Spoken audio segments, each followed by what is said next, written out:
ಎಷ್ಟು ಹೇಳಿದ್ರು ನಿಮಗೆ ಇದಾಗಲ್ಲ.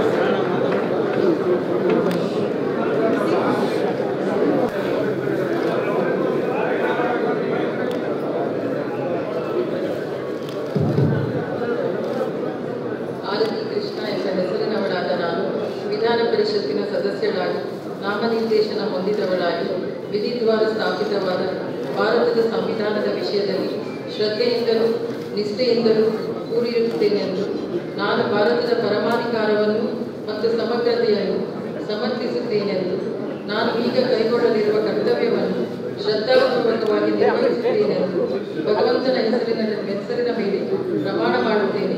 ಸತ್ಯ ನಿಷ್ಠೆಯಿಂದ ಪ್ರತಿಜ್ಞೆ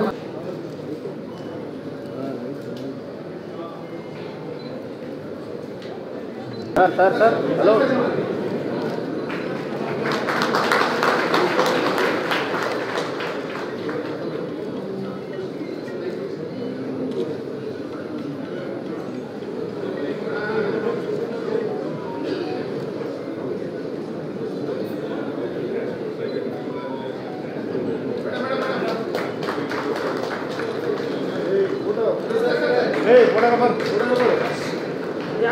ಮುಂದೆ ಕೂರೋಣ ಸ್ವಲ್ಪ.